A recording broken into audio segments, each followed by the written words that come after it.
we're going to cross over to London, where we're joined by Opeoluwa Dapo, CEO of Perth Partners. Opeoluwa, good morning to you. Thanks for joining us. What do you make of the China sanctions on U.S. House Speaker Nancy Pelosi? Is it cosmetic?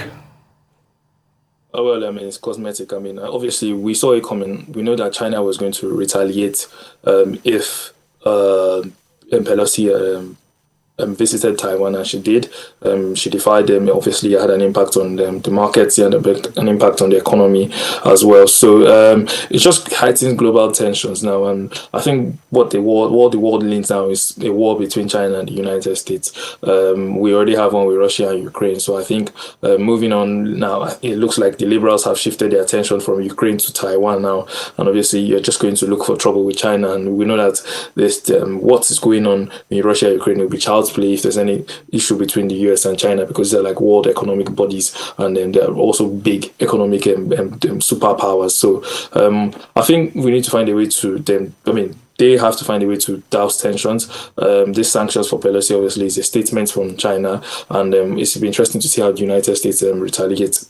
All right, let's focus all on the UK now. I guess we can put all this together. Andrew Bailey's bearish comments, I guess we can start from there. What do you make of them? Well, Andrew Bailey has looked at it. I mean, the writing is on the wall. Inflation is getting higher month by month, year by year. So when you think about it, you now ask yourself, when is it going to peak? When is it going to come down?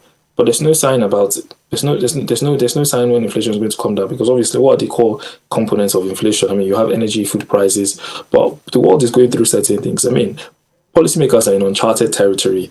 How many people have gone through a pandemic and a war between the European nations at the same time? This is within the space of 2 years. So I mean, 2 years ago, inflation was about 0.54% in the UK. That's about 10%. So if you look at that growth, you now try to understand the complexity of what supply chain issues have cost, complexity of what all the excess liquidity has cost, and then obviously we're now looking at the high commodity super cycle we're in. I mean, we see prices of energy products and prices of even other metals right now. Everyone is going to be happy in lithium and things that produce microchips and stuff like that. So these are the things that the UK depends on, and if the cost of these things are getting higher, it's affecting businesses, and then now you will now see businesses obviously suffering from economic outputs. So Andrew Bailey basically saying that if we don't change things drastically, then we're going to have a recession, and obviously the lights are flashing red.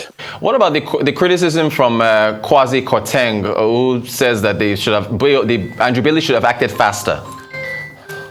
Well, criticism is easy. I mean, if you're from the outside, everyone can criticize. But the truth is that people do not understand the negative effects of increasing interest rates sporadically or irrationally. So, because what that does is you make the cost of borrowing from companies harder. So, if you increase the cost of borrowing, then you have unemployment, and then when you have unemployment, you've reduced consumer spending, and that can also trigger the economy, or it can actually affect the economy. So, it's a dicey one. Like I said, it's a tightrope. No one has ever been in this type of situation. And also, what people fail to understand is the increasing interest rate is not a magic wand for this type of issue we're having, because most of it is structural because of the high energy cost and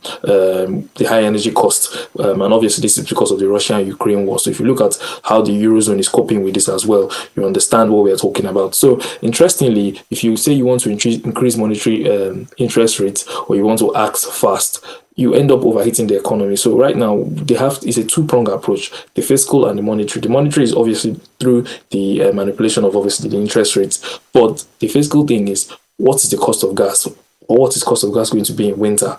Do you get? So we have to find a way to solve both of them. You solving one and not solving the other will still make inflation peak. Very quickly, only got about 30 seconds. Liz Truss says that the UK recession is not inevitable. Meanwhile, Sunak is 100% focused on inflation. Very quickly, 30 seconds. What do you make of their points?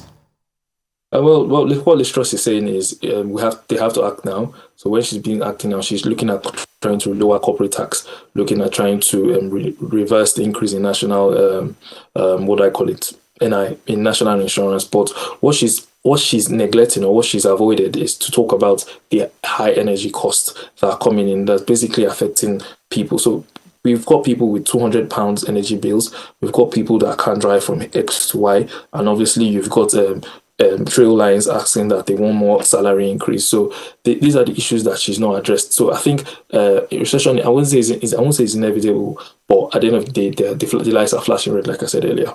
Opeoluwa Dapo Thomas, CEO, Perth Partners, thank you so much for taking us through the headlines. We appreciate your time.